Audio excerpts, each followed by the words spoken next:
Hello and welcome back to my channel. My name's Horace, the car chap. Now today I wanted to show you a 2021 Skoda Fabia. Quite nice, isn't it? Nice colour. So this is a 7.1 plate 2021 Skoda Fabia. We're going to have a look around it and I'm going to give you my thoughts and maybe see if this is a car for you. So I hope you enjoy this quick little review. So this particular model is a 2021 second half to be precise, and the first model started in 2015 and they ran up until 2021, and there's a new model slated for 2022. And they've done quite well with updating it over the years, and it still looks quite modern and stylish. It has had tweaks here and there over the years, and this particular car is spec'd with these really nice modern looking 16-inch alloy wheels. I think those look great and they suit the car really well. So now let's take a look around the interior. As you can see, we've got a pretty generic key. It's all right, it's just your average key. We've got some interesting stitching on the seats. This particular car is a 5-speed manual, and it does actually have sat-nav, so there are some nice little extras in here. We also have air conditioning, cruise control, and generally it's a rather nicely spec'd out interior with lots of soft fabrics and places to lean your arm. So in the back here, it's quite comfortable. Everything's very soft, everything's very comfortable. I don't have any problems with it. And this nice orange stitching continues in the backs of the seats and the rear seats down here. There's enough legroom, there's enough headroom, although legroom can be a little compromised if you have the chair fully reclined, so for a tall person in the back and a tall person in the front you may struggle a bit, but it's a small car, what do you expect? This has a fairly big boot for a small car. There's enough space in here for all your shopping. I'll put the exact figure up on screen. It's a good sized boot.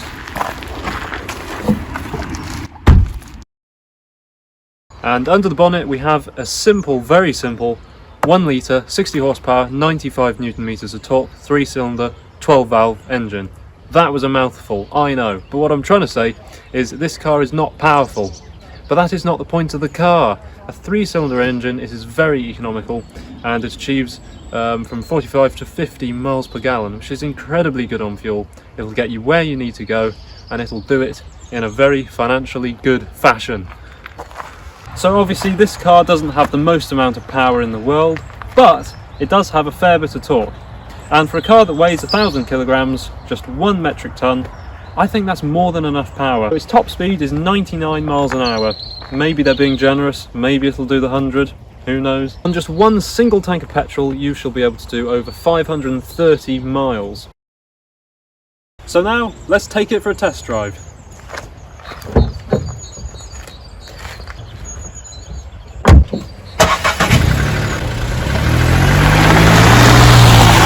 For a car that makes 60 horsepower, it really doesn't feel like it. I would have said it had more like 70 or 80. The next thing I want to mention is the gearbox. The gearbox is pretty short and pretty snappy. In fact, there's just a little bit of sportiness there, and I suppose that's thanks to the VRS heritage. The first time I drove this car, I thought it must have a small turbocharger, but it doesn't, it's naturally aspirated.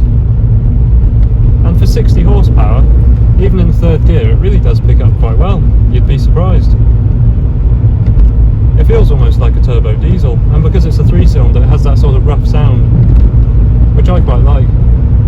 I think this car is more at home in a town or a city, but it still does quite well out here in the country, considering you get very good MPG. Now, I get that it's a new car, but even so, the suspension feels very tight and very responsive. I feel like the car moves exactly where I tell it to go. The steering's fairly light, but not too light that there's no feel.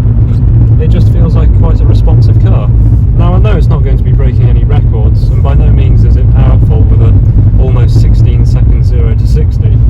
But that's not the point of the car. There's good visibility all round.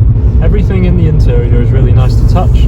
This Drive SE model has a fake leather steering wheel, and it all feels fairly premium. For a car that only cost just under £16,000 when it was new, I'd say this is all very good quality. All the stalks click nicely and they feel well built. I could see this car easily lasting well into the future without developing loads of squeaks and rattles and annoying used car problems. So because it's quite a light car, the clutch is also quite light, and you can feel that when you depress your foot on the pedal, you can definitely feel that it's a very small clutch.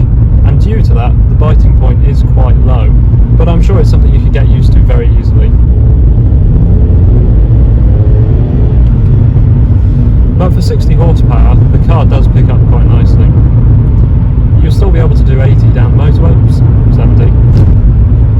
want to overtake and accelerate as much as you need to in a small car.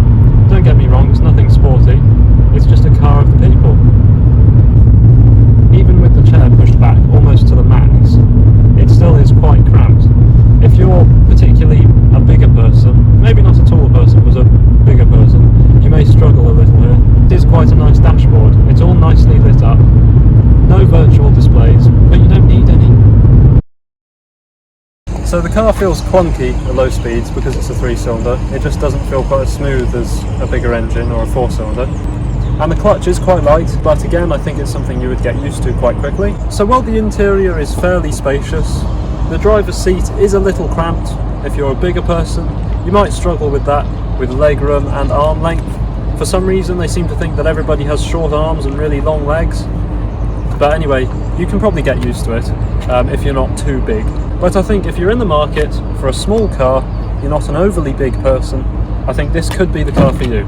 I think if you want a budget car that gives you good MPG, bulletproof reliability that you won't have to worry about for years, I think this could be the car for you. But personally, I would go for an already depreciated, older model. And on that note, thank you very much for watching. I hope to do more videos like this in the future, so make sure you subscribe, leave a like, leave a comment, any video ideas, any suggestions, go right ahead. Thank you very much for watching, and goodbye.